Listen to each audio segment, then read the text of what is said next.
Okay, welcome. We are taking up the lecture where we took off from class.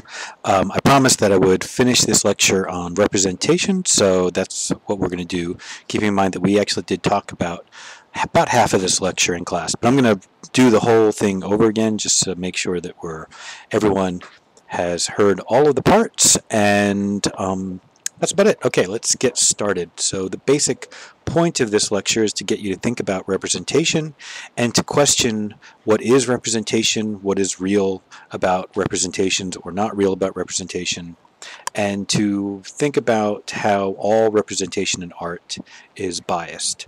A lot of the art that we've seen so far in the class, because we first started talking about art going all the way back to the Paleolithic, a lot of the art that we've seen in this class has been representational. And it's kind of a built-in assumption about art for many people that art is going to be about making images or making things that represent some other thing. Of course, not all art is representational, but also representation is not nearly as simple a topic as some people think it is. So the first point of this lecture that I made in class, but I'll make it again, is that all representation is biased. All representation is an attempt at some idealization, a point of putting some idea as important on top of just simply representing the figure. And so we talked about that, and we specifically talked about this transformation from this Koros figure to Doryphoros about 100 years later. And one of the things that I spent a good deal of time talking about was the idea of the ideal in Greek art. Remember that we just finished a unit on classical Greece, and we talked about classical Greek sculpture, and the concept of the ideal is an extremely important part of Greek philosophy, and it's also especially important in Greek sculpture and Greek art, because one of the things to keep in mind is that although the Greeks were naturalists, meaning that they looked at things that were real, they studied real anatomy, they studied real figures to understand how to represent those things well, they were not by any means realists in that they had no goal to make this sculpture or any of their sculptures actually look like real people. There was no effort to make portraiture.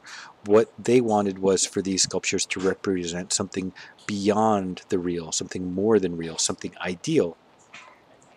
Our discussion in class, where I brought out the chair and we talked about the idea of an ideal chair versus a real chair, probably got at that idea a little bit more clearly. It's harder to do that not in person. But just keep in mind that for the Greeks, it was really important that sculpture and art in general was not a representation of the real world, but was instead a representation of an ideal world that went beyond what we see. But that they felt that it was important to study the real world in order to then create representations of the ideal.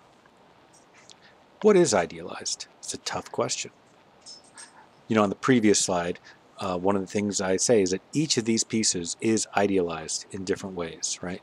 That some of them look very strange to us, and some quite very stylized, and others look less stylized or even less stylized, but they are all really stylized and they are all idealized.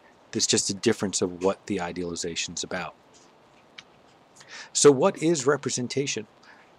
What is truly representation?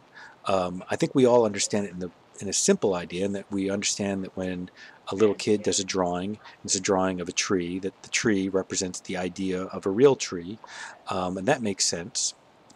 But representation always is not, it's always about saying something about the thing as well as saying thing, right? I think a good example are these two pieces where they're both representing, wild animals running, but they're not simply about representing those things as observed.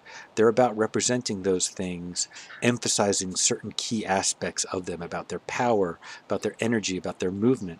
I think the Buffalo Bills logo does a very good job of simplifying its representation down to one key point about that representation. The other thing that's complicated about representation is that sometimes many things that we think are not representational are representational. And I think this painting, we've talked about this painting a number of times, the Elegy of the Spanish Republic. This painting is a great example of that.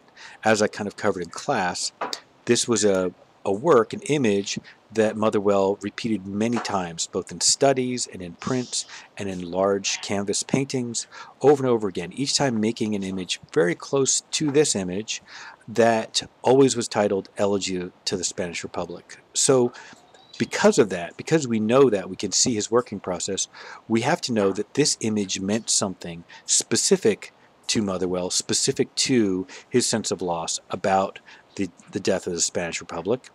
And so for him, if at least for no one else, it is a representation. Whether, whether it succeeds as a representation to an audience or not is maybe another point. But if someone makes a mark and that mark means something, then in a way that automatically is a representation. Okay, that's the end of the first part. I'll get to the second part shortly.